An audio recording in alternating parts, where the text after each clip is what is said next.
Okay, તો કાલે આપણે ડિસ્કસ કર્યું હતું ફુગાવો ચેપ્ટર, અને આજે આપણું જે નેક્સ્ટ છે ચેપ્ટર એનું નામ છે નાણાકીય નીતિ. નેક્સ્ટ આપણે ચેપ્ટર જોઈશું જે છે આપણું નાણાકીય નીતિ, કે આને આમ પણ કહીએ છીએ મોનેટરી પોલિસી, જેને કહીએ છીએ આપણે મોનેટરી પોલિસી. નાણાકીય નીતિ કે મોનેટરી પોલિસી. હવે આ ચેપ્ટરનો જે મુખ્ય ઉદ્દેશ્ય છે એ જાણવો અગત્યનો છે કે મોનેટરી પોલિસી કે નાણાકીય નીતિ. તો આ નીતિનો જે ઉદ્દેશ્ય જે છે કે આ નીતિ શું છે, સિમ્પલ ભાષામાં આ નીતિમાં આપણે વ્યાજનો દર અને અન્ય સાધનોનો ઉપયોગ કરીને આપણા અર્થતંત્રમાં પ્રાઇસ સ્ટેબિલિટી એટલે કે ભાવ જે છે, જે કિંમતો છે એ સ્થિર રહે અને એના સાથે સાથે આપણું આર્થિક વૃદ્ધિ પણ થાય, એ આપણે સુનિશ્ચિત કરીએ છીએ. તો અહીંયા બે ગોલ થઈ ગયા આપણા આ નીતિના, કે આપણે ફુગાવાને નિયંત્રણમાં રાખવાનો છે, ફુગાવાને નિયંત્રણમાં રાખવાનો છે, વત્તા આ જ સાથે આપણે આપણી આર્થિક વૃદ્ધિ પણ સુનિશ્ચિત કરવાની છે. આ સાથે સાથે આપણે શું કરવાનું છે, આર્થિક વૃદ્ધિ પણ સુનિશ્ચિત કરવાની છે. અને આ બધું શાના ઉપયોગથી કરીશું, તો આપણે મુખ્ય જે છે આપણું એ છે વ્યાજ દર અને બીજા જે એના અન્ય સાધનો છે, નાણાકીય નીતિના અન્ય સાધનોની મદદથી આપણે આ નીતિનું અમલીકરણ કરીશું.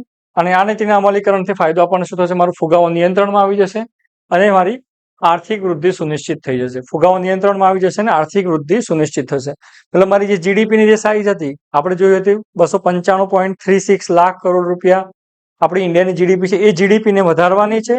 અને સાથે સાથે જે આપણો ફુગાવો છે એને નિયંત્રણમાં રાખવાનો છે. નિયંત્રણમાં રાખવાનો એટલે કે શું કરવાનું છે, બધાને ખબર જ છે. નિયંત્રણમાં રાખવાનો એટલે આપણે ફુગાવાને ફુગાવો જે છે મારો એને 4 ± 2%, આ જે રેન્જ છે એ રેન્જમાં મારે ફુગાવાને નિયંત્રણમાં રાખવાનો છે. આ કયો ફુગાવો છે, તો સીપીઆઈ. કયો ફુગાવો છે, સીપીઆઈ. આપણે આગળના લેક્ચરમાં જોયું જ છે. અને મારી આર્થિક વૃદ્ધિ છે એ આર્થિક વૃદ્ધિ કરવાની છે. અત્યારે કેટલી છે મારી જીડીપી, 295.36 લાખ કરોડ રૂપિયા. અને આ બધું જે આપણે ઓવરઓલ પહોંચાડવાની છે કેટલું સુધી, તો મારી જીડીપીને ક્યાં પહોંચાડવાની છે, $5 ટ્રિલિયન સુધી પહોંચાડવાની છે 2027 સુધીમાં. ઓકે, તો આ જે ચેપ્ટર છે આપણું નેક્સ્ટ ચેપ્ટર નાણાકીય નીતિ. નાણાકીય નીતિના ઉદ્દેશ્યો વ્યાજ દર અને અન્ય સાધનોનો ઉપયોગ કરી ફુગાવાને નિયંત્રણમાં રાખવો અને આર્થિક વૃદ્ધિ સુનિશ્ચિત કરવી. આ સાથે સાથે આના બીજા પણ જે ઉદ્દેશ્ય હોઈ શકે છે, જેવા કે ભારતનો જે વિનિમય દર છે રૂપી અને ડોલર, જે રૂપિયો અત્યારે બહુ નીચે આવી ગયો છે, ઓલમોસ્ટ 84-85 રૂપિયા જેટલો, તો એને સ્થાયી રાખવાનો હોય છે. આ સાથે સાથે આપણે ઇકોનોમીની અંદર રોજગાર સ્થાયી રાખવાનો, વિદેશથી જો રોકાણ આવતું હોય, રોકાણ અને જે આપણે સેવિંગ છે એટલે કે બચત અને રોકાણ વચ્ચેનું જે સંતુલન જાળવી રાખવું, આ બધા પણ નાણાકીય નીતિના જ એક સાધનો છે, નાણાકીય નીતિના ઉદ્દેશ્યો જ છે. આ સાથે હવે આપણે ચેપ્ટરમાં જોઈશું કે નાણાકીય નીતિનું કેવી રીતે થાય છે. તો બે પ્રકારની નાણાકીય નીતિ હોય છે. એક હોય છે નાણાકીય નીતિ જેને કહીએ છીએ આપણે વિસ્તૃતીય નાણાકીય નીતિ. વિસ્તૃતીય નાણાકીય નીતિ, નાણાકીય નીતિને શોર્ટમાં હું હવે એમપી લખું છું. તો વિસ્તૃતીય મોનેટરી પોલિસી. આ નીતિની અંદર આપણે શું કરીએ છીએ, મારો જે ઇન્ટરેસ્ટ રેટ છે કે આપણે જે કહીએ મારો જે વ્યાજ દર છે, વ્યાજ દરને આપણે ઓછો કરીએ. હવે વિચારો, વ્યાજ દર જ્યારે અર્થતંત્રમાં ઓછો હોય તો લોકો વધારે જ લોન લેવાના છે. ઓછા વ્યાજે લોન મળતી હોય તો લોકો લોન વધારે લેવાના છે. લોકો વધારે લોન લેવાના છે તો શું થવાનું છે, ધિરાણ મારું ખૂબ જ વધવાનું છે. ધિરાણ વધે, વધારે લોકો લોન લે તો અર્થતંત્રની અંદર રોકાણ પણ શું થવાનું છે, રોકાણ એટલે કે લોકો બિઝનેસ વધારે નાખશે, ઇન્ડસ્ટ્રીઝ વધારે નાખશે, તો ધિરાણ વધ્યું, રોકાણ પણ વધશે. અને આ રોકાણ વધવાના કારણે મારા અર્થતંત્રમાં વસ્તુ અને સેવાઓનું ઉત્પાદન પણ શું થવાનું છે, વધવાનું જ છે. અને વસ્તુ અને સેવાઓનું ઉત્પાદન વધે તો મારું શું આવે, આર્થિક વૃદ્ધિ સુનિશ્ચિત કરી શકાય છે. તો શું આવે છે, મારી આર્થિક વૃદ્ધિ આવે છે, કે મારી વૃદ્ધિ વધવાની છે. વૃદ્ધિ વધારે થવાની છે કે જીડીપી મારી શું થવાની છે, વધવાની છે. બરાબર. આ કેમ થાય, વ્યાજ દર ઓછો છે તો ધિરાણ, રોકાણ આ બધું વધ્યું. તો વ્યાજ દર ઓછો હોય તો વધારે લોકો લોન લેવાના કે ઓછી, તો વધારે લોકો લોન લે મતલબ શું છે, બજારની અંદર નાણાંનો જે પ્રવાહ છે, નાણાંનો પ્રવાહ જે છે કે જેને આપણે કહીએ છીએ મની સપ્લાય પણ કહી શકીએ છીએ. નાણાંનો પ્રવાહ કે મની સપ્લાય જે છે એ શું થઈ જવાનો છે? વધી જવાનો છે. તો વ્યાજનો દર ઓછો હોય તો નાણાંનો પ્રવાહ વધી જાય, અને નાણાંનો પ્રવાહ જો વધારે હોય તો મારા અર્થતંત્રમાં આર્થિક વૃદ્ધિ જોવા મળી શકે છે. શું જોવા મળી શકે છે? આર્થિક વૃદ્ધિ જોવા મળી શકે છે. પણ આ સાથે જ એની એક આડઅસર પણ છે. આની એક આડઅસર પણ છે. કાલે આપણે જોયું હતું, જો માર્કેટમાં પૈસા ખૂબ વધી ગયા અને એના સામે મારો સપ્લાય કે પુરવઠો ના વધ્યો, ફક્ત મેં લોકોમાં એમને પૈસા વેચી દીધા, બરાબર, અને કઈ ઉત્પાદન ના થયું, તો મારો જે નાણાંનો પ્રવાહ છે એ વધવાના કારણે અર્થતંત્રમાં શું આવી જશે? ફુગાવો પણ આવી જશે. આ પણ શક્યતા છે. પણ આપણો ઉદ્દેશ્ય શું છે? જ્યારે ઇન્ટરેસ્ટ રેટ ઓછો કરીએ કે વ્યાજ દર ઓછો કરીએ તો મારી વૃદ્ધિમાં શું થાય? વધારો થાય. તો જ્યારે આપણે પોતાના અર્થતંત્રને મોટું કરવાનો પ્રયત્ન કરતા હોય તો આ પ્રકારની જે નાણાકીય નીતિ છે એને શું કહેવાય છે? વિસ્તૃતીય નાણાકીય નીતિ, બરાબર, કે એક્સપાન્શનરી મોનેટરી પોલિસી લખાયેલું હોય છે. એક્સપાન્શનરી મોનેટરી પોલિસી, વિસ્તૃતીય નાણાકીય નીતિ. આના માટે બીજો શબ્દ જે ઉપયોગ થાય છે એ કોઈ વાર તમારે અલ્ટરનેટમાં પૂછી શકે છે, ડોવિશ મોનેટરી પોલિસી, બરાબર. ઇંગ્લિશમાં ભલે છે પણ કોઈ વાર પૂછે છે આ રીતે. ડોવિશ મોનેટરી પોલિસી કે નાણાકીય નીતિ પૂછી શકે છે, કે અહીંયા શું મળે છે? ઇઝીલી મળી જાય છે. સરળ નાણાકીય નીતિ, બરાબર, આને કહી શકાય છે સરળ નાણાં નીતિ, એટલે કે ઇઝી મોનેટરી પોલિસી. તો ઇઝીલી પૈસા મળતા હોય તો વ્યાજ દર ઓછો કરવાનો છે, તો નાણાંનો પ્રવાહ વધે, તો મારું અર્થતંત્ર શું થવાનું છે? ઉપર આવવાનું છે. મારું અર્થતંત્ર શું છે? ઉપર આવવાનું છે. હવે આને પરિસ્થિતિને આધીન જોઈ લઈએ આ જ વસ્તુ. તો જ્યારે કોરોના વખતે આપણા દેશની અંદર મંદી આવી હતી, બધાને ખબર છે મંદી આવી હતી. તો મંદીમાંથી બહાર નીકળવું હોય તો મારી જીડીપી વધારવી પડે કે ઓછી કરવી પડે? મારે વૃદ્ધિ વધારવાની છે. તો એ વૃદ્ધિ વધારવા માટે મેં અર્થતંત્રમાં બધા વ્યાજના દર ઓછા કર્યા હતા. બેથી મારા અર્થતંત્રમાં નાણાંનો પ્રવાહ વધ્યો હતો. નાણાંનો પ્રવાહ વધવાથી મારી વૃદ્ધિ આવી ગઈ હતી. તો જ્યારે અર્થતંત્રમાં મંદીનો સમય આવે, કયો સમય આવે? મંદીનો સમય આવે, તો સરકાર કે આપણી જે આરબીઆઈ છે, આપણી જે સેન્ટ્રલ બેંક છે, કેન્દ્રીય બેંક છે, એ શું કરવાનું છે? વિસ્તૃતીય નાણાકીય નીતિ અપનાવવાની છે. કેવી નીતિ અપનાવશે?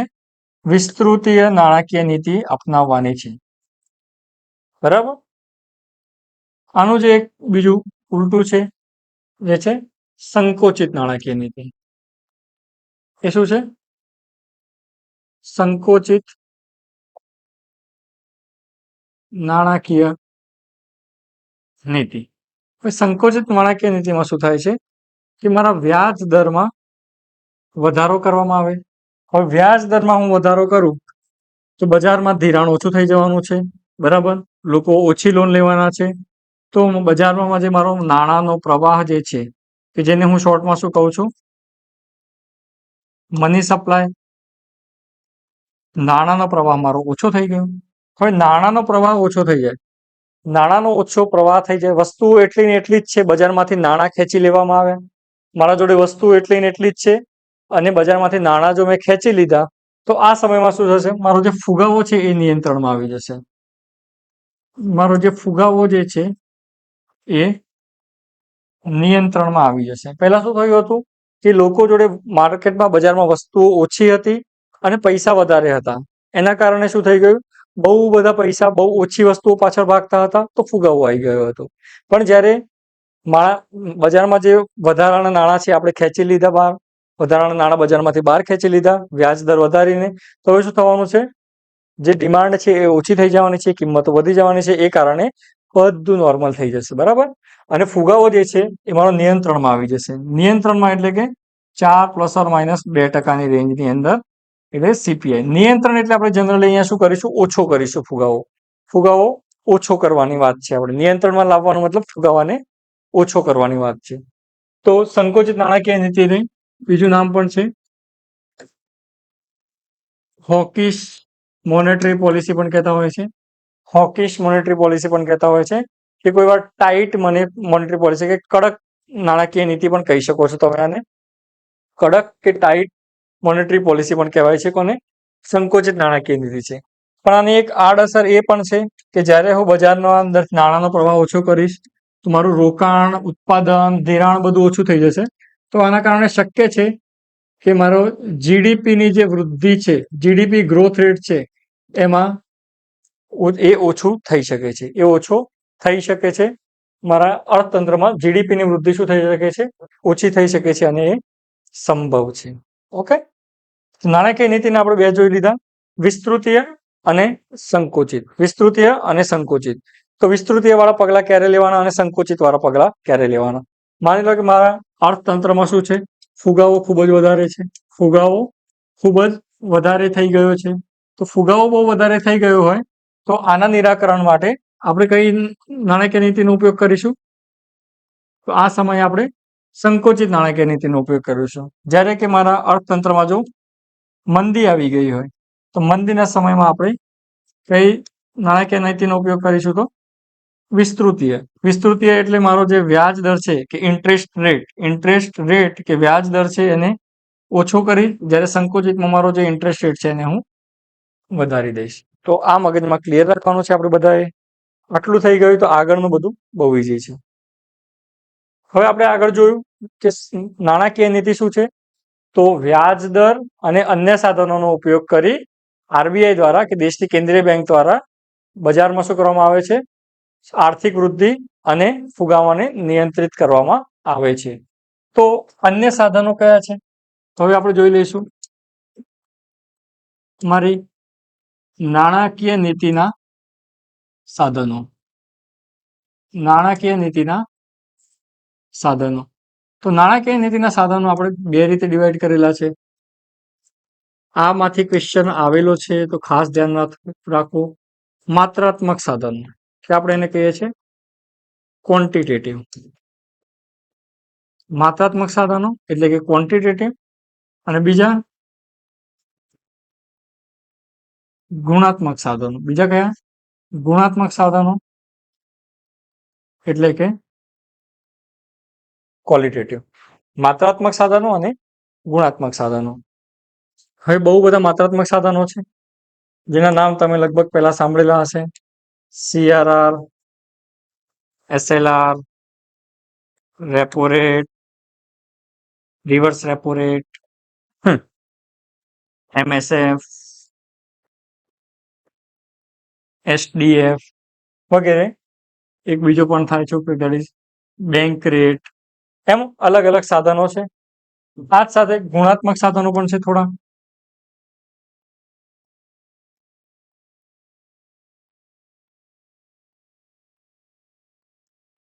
એક થઈ ગયું માર્જિનની જરૂરિયાત થઈ ગયું.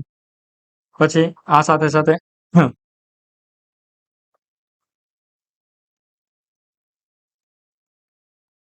ગ્રાહક ધિરાણ નિયંત્રણ,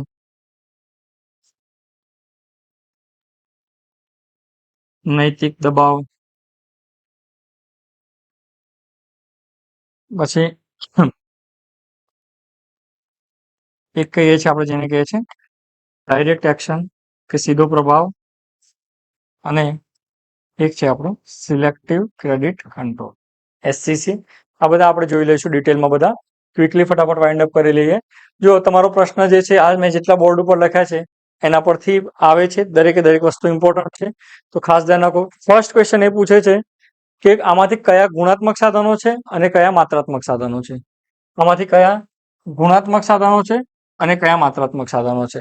એકવાર પૂછેલો છે તો અહીંયા માઇન્ડમાં રાખવાનું, માર્જિનની જરૂરિયાત ગુણાત્મક, આ બધા ગુણાત્મક છે, આ બધા કયા છે?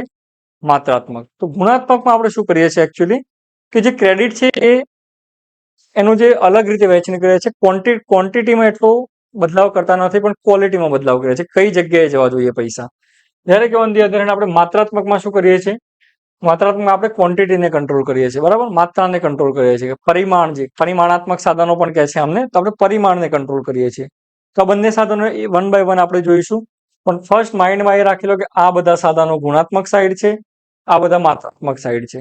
યાદ તમને બધા થઈ જવાના છે, પણ તો પણ બંને વચ્ચે ડિફરન્સ આવે કે આમાંથી કયું ગુણાત્મક છે, કયું માત્રાત્મક છે, તો તમારા માઇન્ડમાં તરત ક્લિયર થવું જોઈએ. એકવાર પૂછેલો છે પ્રશ્ન એટલે ખાસ ધ્યાન રાખવું. હવે આપણે પહેલા ગુણાત્મક સાધન જોઈ લઈશું. ફર્સ્ટ આપણે ગુણાત્મક નહીં, ફર્સ્ટ આપણે માત્રાત્મક સાધનો જોઈ લઈશું. માત્રાત્મકમાં જોઈએ આપણે પહેલા સીઆરઆર. સીઆરઆર એટલે કેશ રિઝર્વ રેશિયો. બરાબર, કેશ રિઝર્વ રેશિયો એટલે કે સીઆરઆર. સિમ્પલ છે. આ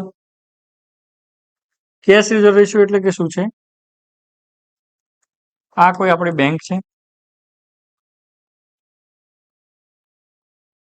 આ બાજુ મારા જે ડિપોઝિટર જે છે એ છે,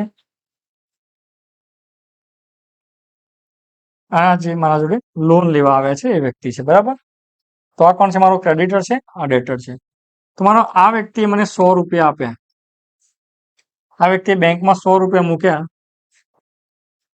તો આરબીઆઈ સિમ્પલ શું કહે છે કે આ વ્યક્તિ જે એ છે, વ્યક્તિ એ જો મારા જોડે 100 રૂપિયા મૂક્યા છે, વ્યક્તિ એ મારા જોડે જો 100 રૂપિયા મૂક્યા છે, તો આ 100 રૂપિયામાંથી થોડા રૂપિયા, એટલે કે આરબીઆઈ એમ કહે છે કે આમાંથી 4.5 રૂપિયા જે છે, 100 માંથી કેટલા રૂપિયા? 4.5 રૂપિયા તમે કોને આપી દો? બેંકને કીધું, આરબીઆઈ ને આપી દો. બેંકો કે કેમ? તો આરબીઆઈ કહે છે કે આ નિયમ છે બેંકોનો. બરાબર, બેંકનો નિયમ છે કે ભારત દેશમાં જેટલી પણ દેશો બેંકો જે ઓપરેટ કરે છે આરબીઆઈ ના અંડરમાં, એ બધી બેંકોએ અમુક અમાઉન્ટ જે છે તમારી ડિપોઝિટ આવે, બરાબર, જે તમારી થાપણો આવે, એ થાપણનો અમુક ભાગ આરબીઆઈ ને આપવાનો છે. એટલે કેટલી વાત થઈ ગઈ? આ 4.5, એટલે કે 4.5% રૂપિયા તમારે આરબીઆઈ ને આપવાના છે.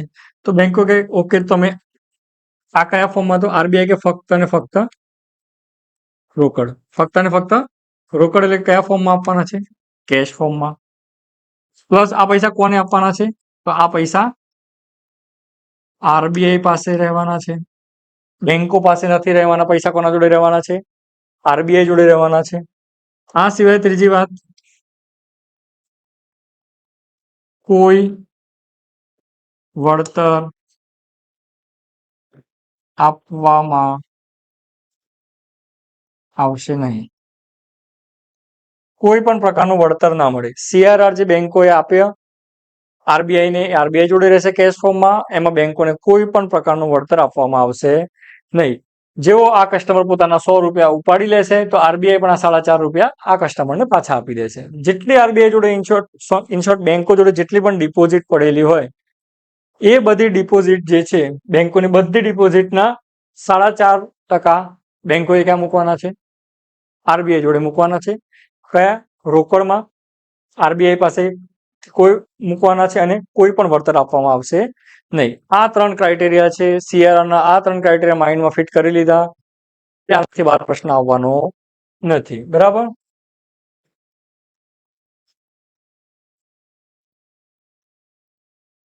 અને રોકડ અનામત ગુણોત્તર પણ કહે છે, પણ તમને પરીક્ષામાં તકલીફ નહીં પડે. એ બ્રેકેટમાં તમને કેશ રિઝર્વ રેશિયો કે સીઆરઆર લખીને આપશે, એટલે ચિંતા કરવાની કોઈ જરૂર નથી. અચ્છા, બેંકો કહે છે આ ક્યાં લખેલું છે આવું? તો આરબીઆઈ કહે છે આરબીઆઈ એક્ટ 1934 લખેલું છે કે તમારે આ કરવાનું છે. જો તમે આ નહીં કરો, કે માની લો તમે 100 ની જગ્યાએ 4.5 ની જગ્યાએ 3.5 રૂપિયા મૂક્યા, તો તમને પેનલ્ટી મારવામાં આવશે. તમને પેનલ્ટી મારવામાં આવશે. શું થયું? જો સીઆરઆર મૂકવામાં ન આવે તો શું થવાનું છે? પેનલ્ટી કે દંડ થવાનો છે. એટલે કે કેવું? માની લો બેંકો જોડે 100 રૂપિયા આવ્યા, તો 4 રૂપિયા આરબીઆઈ જોડે પહોંચી જ જવા જોઈએ કેશ ફોર્મમાં. અને આ તમારું વીકલી એડજસ્ટમેન્ટ થયા કરે. વીકલી આ બધું એડજસ્ટમેન્ટ થયા કરે. આરબીઆઈને તમે પૈસા આપી દો અને વાત પૂરી થઈ ગઈ.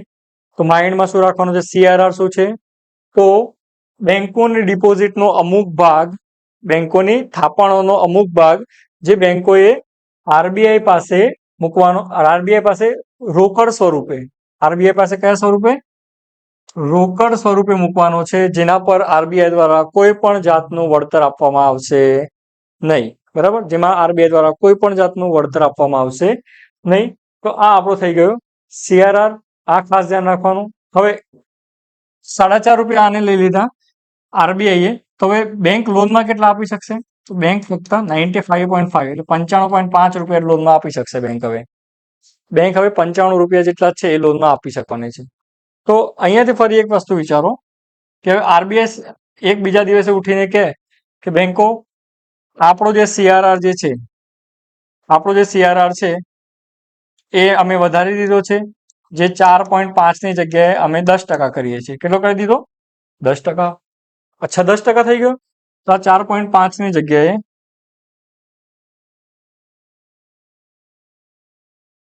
જો મારો સીઆરઆર 10% કરી દેવામાં આવે, એટલે કે સીઆરઆર શું કરવામાં આવે? વધારી દેવામાં આવ્યો, તો બેંકો હવે 95 ની જગ્યાએ ફક્ત 90 રૂપિયા લોનમાં આપી શકશે. હવે બેંકો 90 જ રૂપિયા લોનમાં આપી શકે, તો બજારમાં જે મારો નાણાંનો પ્રવાહ જે છે, નાણાંનો જે પ્રવાહ જે છે કે મારો મની સપ્લાય જે છે એ શું થઈ જવાનો છે? ઓછો. પહેલા બજાર 95 રૂપિયા જતા હતા, હવે ફક્ત 90 રૂપિયા જ જાય છે. નાણાંનો પ્રવાહ ઓછો થઈ ગયો.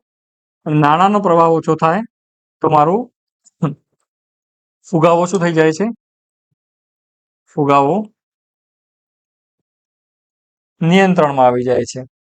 અને જો આ સીઆરઆર ને ઓછો કરવામાં આવે, તો માની લો 4.5% જે છે એનાથી ઓછો કરીને 1% જ કરી દેવામાં આવે, એનાથી ઓછો કરીને 1% કરવામાં આવે. તો હવે 95 ની જગ્યાએ આ લોકો 99 રૂપિયા લોનમાં આપી શકવાના છે. તો બજારમાં જે મારો મની સપ્લાય જે છે, નાણાંનો પ્રવાહ છે, એ શું થઈ ગયો? વધી ગયો. અને નાણાંનો પ્રવાહ વધી ગયો તો શું આવવાનું છે મારે? આર્થિક વૃદ્ધિ. શું આવવાનું છે અર્થતંત્રમાં? આર્થિક વૃદ્ધિ. તો બે વસ્તુ ધ્યાન રાખવાની છે. બજારમાં જ્યારે ફુગાવો આવે તો સીઆરઆર શું કરવાનો છે? વધારવાનો છે, જેથી ફુગાવો નિયંત્રણમાં આવી જાય. અને બજારમાં જો મંદી આવે, બજારમાં શું આવે? જો મંદી આપણને જોવા મળે ને, તો સીધું જઈને સીઆરઆર શું કરી દેવાનો? ઓછો કરી દેવાનો. સીઆરઆર ઓછો કરો તો આગળ આર્થિક વૃદ્ધિ આવે. આગળ જઈને શું આવે? આર્થિક વૃદ્ધિ આવવાની છે. તો આઈ હોપ તમને સીઆરઆર ખબર પડી ગઈ છે. અને સીઆરઆર થી શું થાય? સીઆરઆર નો ઉપયોગ શું છે એ પણ ખબર પડી ગઈ. તો જો અર્થતંત્રની અંદર મંદી આવેલી હોય તો સીઆરઆર ઓછો કરવાનો, અને અર્થતંત્રમાં ફુગાવો વધી ગયો હોય તો સીઆરઆર ને વધારવાનો. તો કોવિડ ટાઈમમાં જ્યારે અર્થતંત્રમાં મંદી આવેલી હતી, તો આપણે સીઆરઆર ને 3% સુધી લઈ ગયા હતા. સીઆરઆર ને કેટલા? 3% સુધી લઈ ગયા હતા. મતલબ આપણે મંદી આવી હતી, મંદીને દૂર કરવા સીઆરઆર આપણે ઘટાડીને 3% કર્યો હતો. આમ 4% જેટલું રહે છે, પણ અત્યારે ફુગાવો વધારે છે. ઓક્ટોબર મહિનામાં આપણે સીઆરઆર નો ડેટા જોયો છે, 6.2% ફુગાવો છે ઓક્ટોબર મહિનાનો. ને 6% થી ક્રોસ કરી ગયા છે. 6% થી વધારે ફુગાવો છે. ઓકે, તો આઈ હોપ સીઆરઆર તમને બધાને ક્લિયર છે. બેંકો જેટલી ડિપોઝિટ આવે એના અમુક ટકા આરબીઆઈ જોડે રોકડ સ્વરૂપે આરબીઆઈ પાસે, અને એના પર કોઈ વળતર આપવામાં આવશે નહીં. બીજું જોઈએ આપણે એસએલઆર. બીજું જોઈ લઈએ આપણે એસએલઆર. તો ફરી સેમ જ રહેવાનું છે. મારી બેંકો, અમારા કસ્ટમર છે, બરાબર, અને ઉપર છે આરબીઆઈ.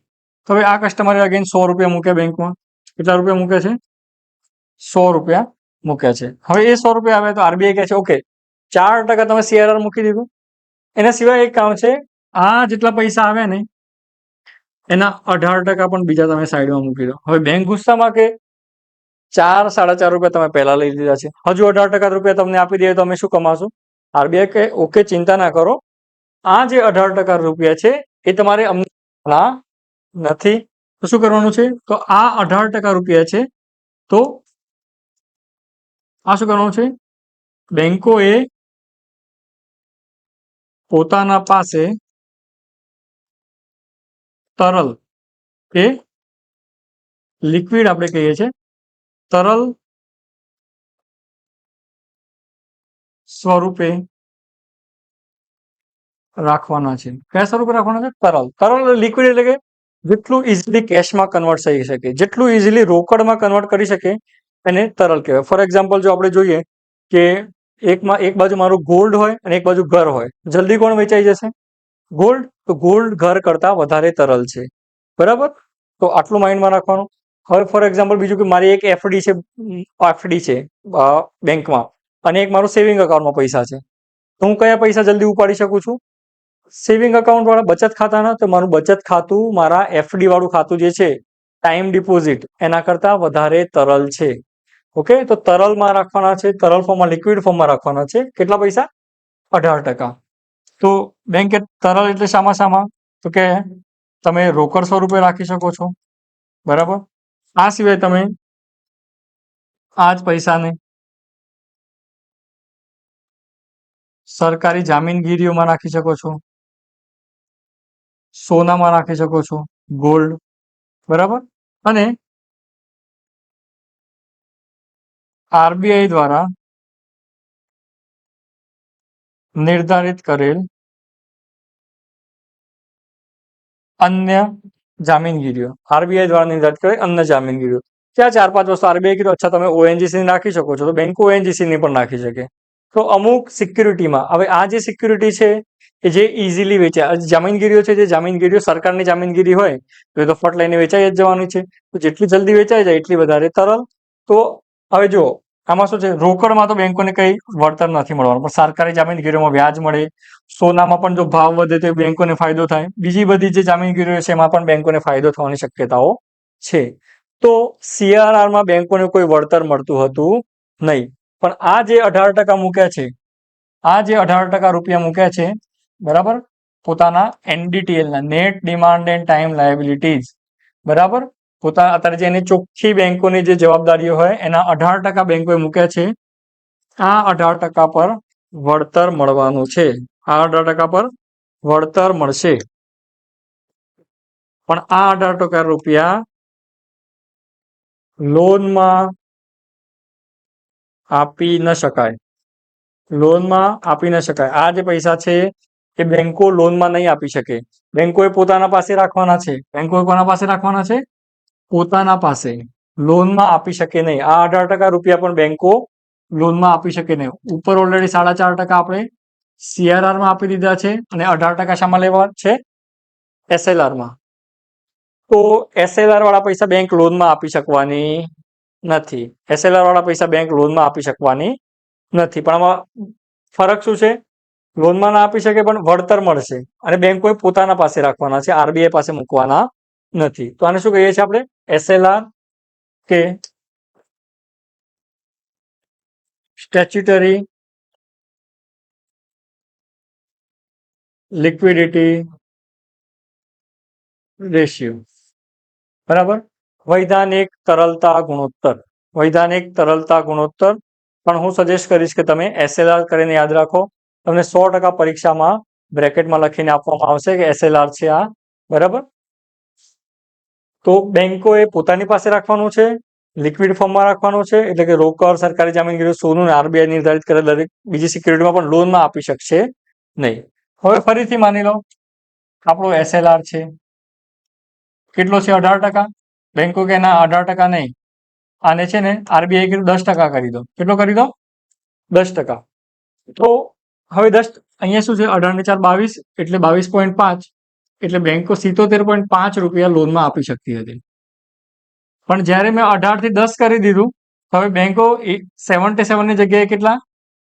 85.5 રૂપીસ જે છે એ લોનમાં આપી શકશે. કેટલા? 85.5, એટલે વધારે પૈસા લોનમાં આપી શકવાની છે. તો જો એસએલઆર ને હું ઓછો કરું છું તો મારો મની સપ્લાય શું થવાનું છે? વધી જવાનો છે. અને મની સપ્લાય વધવાના કારણે મને આર્થિક વૃદ્ધિ જોવા મળી શકે છે. અને એનું ઉલટું, એસએલઆર જ્યારે વધારે હોય, મતલબ જો 18% થી વધારીને 25% કરી દે, તો બજારમાં બેંકો ઓછા પૈસા લોનમાં આપી શકશે, અને આપણે શું કરી શકીએ છીએ? ફુગાવાને નિયંત્રિત કરી શકીએ છીએ. મારા અર્થતંત્રમાં જો ફુગાવો વધી ગયો હોય, ફુગાવો શું થયો હોય? વધી ગયો હોય, તો આપણે એસએલઆર ને શું કરીશું? વધારી દેવાના છીએ. અને એસએલઆર ઓછો કરીએ તો આર્થિક વૃદ્ધિ આવશે. અને અસલ શક્ય છે. જો એસએલઆર ઓછો થઈ ગયો, હવે બેંકો વધારે રૂપિયા લોનમાં આપવાની છે. તો પહેલા 77 રૂપિયામાંથી બેંક જેટલા કમાતા હતા એટલા કમાવા માટે હવે એમને જોડે 85 રૂપિયા છે. તો શક્ય છે કે બેંક પોતાનો વ્યાજ દર પણ ઓછો કરે. જો આરબીઆઈ બેંકોને કહે તમે એસએલઆર ઓછો કરો, તો શક્ય છે કે બેંકો પોતાનો વ્યાજ દર શું કરે? ઓછો કરી શકે છે. બેંકો પોતાનો જે ધિરાણ દર છે એને ઓછો કરી શકે છે. તો એ શક્ય છે કે એસએલઆર ઘટવાના સાથે બેંકો શું કરી શકે છે? પોતાનો ધિરાણ દર ઓછો કરી શકે છે. શક્ય છે કે બેંકો પોતાનો ધિરાણ દર ઓછો કરશે. તો CRR અને SLR આઈ હોપ બધાને ક્લિયર છે. CRR અને SLR. આ પછીથી આગળ વધીએ આપણે. હવે જો બેંકોને શું થાય, ઘણી વાર માની લો કે આજે મારે એક કસ્ટમર આવ્યા કે મારે હવે 50 કરોડ લોનમાં જોઈએ છે. 50 કરોડ શું છે, લોનમાં જોઈએ છે. હવે બેંકોને આજે તારીખ છે 30 કે 31 તારીખ. બધા લોકોના જે EMI આવવાના છે એ તો 1-2 તારીખ 3-4 તારીખ જેવા EMI આવશે. પણ હવે મારે શું થયું, બેંકો તો મારા જોડે કસ્ટમર આજે જ આવે છે 10 કરોડ લેવા. હવે કસ્ટમરને જવા તો દેવાય નહીં, કારણ કે એ જ તમને 10 કરોડમાંથી વ્યાજ ચૂકવવાનો છે, એટલે કસ્ટમરને ના જવા દેવાય. તો બેંકો કે મારે પૈસાની જરૂર છે, એકદમ શોર્ટ ટર્મની જરૂર છે, પણ એકદમ ટૂંકા ગાળાની જરૂર છે. મને ક્યાંકથી જો 10 કરોડ મળી જાય તો હું 2 દિવસમાં પાછા આપી દઉં. તો આના માટે આવી બહુ પ્રોબ્લેમ આવતા હતા બેંકોને, કે ટેમ્પરરી પ્રોબ્લેમ થતા. તો RBI આ લોકો માટે એક ફેસિલિટી ચાલુ કરી. તો RBI કહે છે, ઓકે બેંકો, તમારે ટૂંકા ગાળા માટે જો લોન જોઈતો હોય ને તો મારા જોડે એક સ્કીમ છે. તો બેંકે ઓકે બતાવો શું સ્કીમ છે. RBI કે હું તમને ટૂંકા ગાળા માટે નાણાં આપીશ કોઈ એક વ્યાજ દર પર, પણ સામે કન્ડિશન છે કે તમારે મારા જોડે કંઈક ગીરવી મૂકવું પડશે. કંઈક શું મૂકવું પડશે? ગીરવી મૂકવું પડશે. કોઈ કોલેટરલ આપણે જેની વાત કરીએ છીએ, બરાબર. કોઈ વસ્તુ શું કરવું છે, કોલેટરલ તરીકે મૂકવું પડશે, એટલે કે ગીરવી પ્રૂફ તરીકે મૂકવું પડે તમારા જોડે. તો કે પ્રૂફમાં શું મૂકીએ, કે પ્રૂફમાં ફક્ત ચાલશે GSEC. GSEC એટલે સરકારી જામીનગીરીઓ. GSEC એટલે સરકારી જામીનગીરીઓ. સરકારી જામીનગીરી એટલે સીધી ભાષામાં કહું, સરકાર જ્યારે લોન લે ને, માની લો ગવર્મેન્ટ ઓફ ઇન્ડિયાએ લોન લીધી છે કોઈના જોડેથી, 100 કરોડની લોન લીધી, 10% વ્યાજ ઉપર અને 10 વર્ષ માટે. તો આવું એક કાગળ સરકાર પેલા ભાઈને આપી દે કે ભાઈ તારે મારા જોડેથી દર વર્ષે 10% વ્યાજ લેવાનું છે, તું આ મને આઈને બતાવી જજે, જેના હાથમાં હશે એને હું 10% વ્યાજ આપી દઈશ. તો આ જે સરકારની સિક્યુરિટી છે ને, મેં સરકારને પૈસા આપ્યો મારા જોડે, આ પ્રૂફની મદદથી ને હું RBI જોડેથી પૈસા લઈ શકું છું ટૂંકા ગાળા માટે. કારણ કે હવે પ્રૂફ તો RBI જોડે જતું રહ્યું, તો RBI પણ એને વાપરી શકે છે, બરાબર.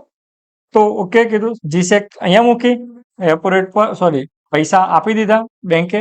પણ બેંકે શું કીધું છે, RBI કે કંઈક વ્યાજ દર થવાનો છે, અને આ વ્યાજ દર જે છે એને આપણે કહીએ છીએ રેપો રેટ, બરાબર. રેપો રેટ કે રેપો દર, જે વ્યાજ દર પર RBI બેંકોને પૈસા આપવાની છે, બરાબર. ટૂંકા ગાળા માટે કે લાંબા ગાળા માટે? આપણે જોયું કયા ગાળા માટે? ટૂંકા સમયગાળા માટે. અલ્પકાલીન છે, ટૂંકા સમયગાળા માટે આપવાના છે પૈસા. ટૂંકા સમયગાળા એટલે કેટલું? 7 દિવસ, 14 દિવસ અને મેક્સિમમ 28 દિવસ. મહત્તમ કેટલા દિવસ? 28 દિવસથી સુધી બેંકોને RBI પાસેથી રેપો રેટ ઉપર કે રેપો દર ઉપર વ્યાજમાં પૈસા મળે, જેમાં બદલામાં બેંકોએ શું મૂકવાનું છે, તો GSEC ગીરવે મૂકવાની છે. ગવર્મેન્ટ સિક્યુરિટી કે સરકારી જામીનગીરીઓ મૂકવાની છે. તો આ ટૂંકા ગાળાની ફેસિલિટી RBI એ બેંકો માટે ચાલુ કરી છે, જેથી બેંકોને જે ટૂંકા ગાળા માટે લોનમાં તકલીફ પડતી હોય તો આસાનીથી એ તકલીફ સોલ્વ થઈ જાય, એનું નિરાકરણ આવી જાય. એ માટે RBI આ ફેસિલિટી ચાલુ કરી છે, બરાબર. તો તમે અહીંયા જુઓ,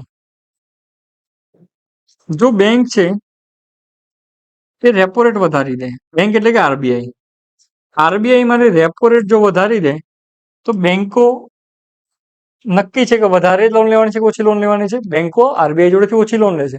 RBI કે રેપો રેટ કાલે 4 હતો પણ આજે 6%. તો બેંકો કે ના, આજે અમારે લોન લેવી નથી, એટલે બેંકો RBI જોડેથી ઓછા પૈસા લેશે. હવે બેંકો RBI જોડેથી ઓછા પૈસા લીધા, મતલબ RBI બેંકો પણ બજારમાં ઓછા જ પૈસા લોનમાં આપવાની છે. તો બજારમાં જે નાણાંનો પ્રવાહ છે નાણાંનો પ્રવાહ છે એ થઈ જવાનો છે ઓછો. અને બજારમાં નાણાંનો પ્રવાહ ઓછો થઈ ગયો તો મારો ફુગાવો શું થઈ જશે? નિયંત્રિત થઈ જશે. મારો ફુગાવો શું થઈ જવાનો છે? નિયંત્રિત એટલે 4 ± 2% CPI ની રેન્જમાં આવી જવાનો છે, બરાબર.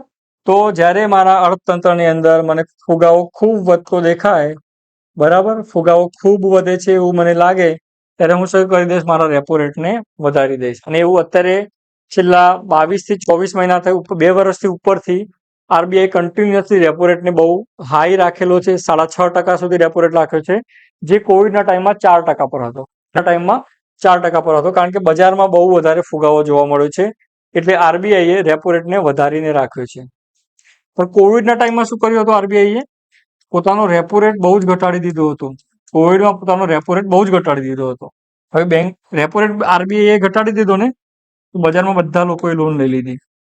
તો મારો જે નાણાંનો પ્રવાહ છે એ વધી ગયો. નાણાંનો પ્રવાહ વધી ગયો ને, એટલે બજારમાં મારી આર્થિક વૃદ્ધિ આવી ગઈ અને મેં કોવિડમાંથી રિકવર કરી લીધું હતું. તો જ્યારે અર્થતંત્રમાં મંદી જોવા મળે, બરાબર, તો આરબીઆઈ શું કરે છે? પોતાનો રેપો રેટ ઓછો કરી દે છે. અને શક્ય છે કે આવનારી આરબીઆઈની એક મીટિંગ થવાની છે, એ મીટિંગ વિશે આપણે વાત કરીશું. એમાં આરબીઆઈ પોતાનો રેપો રેટ ઓછો કરે, કારણ કે છેલ્લા Q1 Q2 નું જે રિઝલ્ટ આવ્યું છે એમાં ઇન્ડિયાએ થોડું લો લેવલમાં પરફોર્મ કર્યું છે, બરાબર. તો એનીવે મંદી ક્યારે હતો? મંદી આવે તો રેપો રેટ ઓછો કરવાનો, અને ફુગાવો આવે તો રેપો રેટ વધારવાનો, બરાબર. આ મગજમાં ફિટ કરી લો સારી રીતે, તો તમારા માટે આ વસ્તુ એકદમ આસાન થઈ જશે. આનાથી આગળ વાત કરીએ. હવે બેંકો જોડે પણ શક્ય છે ને. હવે બેંકોને શું થયું? બેંકો જોડે પહેલી બીજી તારીખ આવી તો બેંકો જોડે 10-15 હજાર કરોડ રૂપિયા આવી ગયા, ઈએમઆઈ ના ને બધા. પણ અત્યારે બેંકો જોડે કોઈ લોન લેવા જ નથી આવતી. બેંકો જોડે એક્સ્ટ્રા પૈસા પડ્યા છે. તો બેંકો એક્સ્ટ્રા પૈસા પડ્યા તો કઈ કામના છે નહીં. એના કરતા હું જો આને આરબીઆઈ ને આપી દઉં અને આરબીઆઈ પાસેથી આનું વ્યાજ લઉં જ્યાં સુધી મારા પાસે પડી રહે, તો કેવું સારું. તો એમાં પણ બેંકો કે ફાયદો છે, મારા પાસે પડ્યા તો ઓછા જ થવાના છે. એના કરતા બેંકો વિચાર્યું, મારા જોડે જે એક્સ્ટ્રા પૈસા આવ્યા છે એ હું કોને આપી દઉં? આરબીઆઈ ને આપી દઉં કે આરબીઆઈ તમે મારા જોડે ત્યાં પૈસા લઈ લેજો, બરાબર, પણ અમે પણ કંઈક વ્યાજ લઈશું, બરાબર. આરબીઆઈ અને બેંકો કે હા, પેલી આપણી જે સરકારી જામીનગીરીઓ હતી એ તમે પણ આપી દો, બરાબર. નક્કી ના તમે ના પણ હોય તો સરકારી જામીનગીરી પણ આપવાની વાત કરી બેંકોએ, રૂપી અને વ્યાજનો કોઈ દર, બરાબર. હવે આ વ્યાજનો જે દર છે એ ઉલટું થઈ ગયું, તો આ વ્યાજના દરને આપણે કહીએ છીએ રિવર્સ રેપો રેટ. આને શું કહીએ?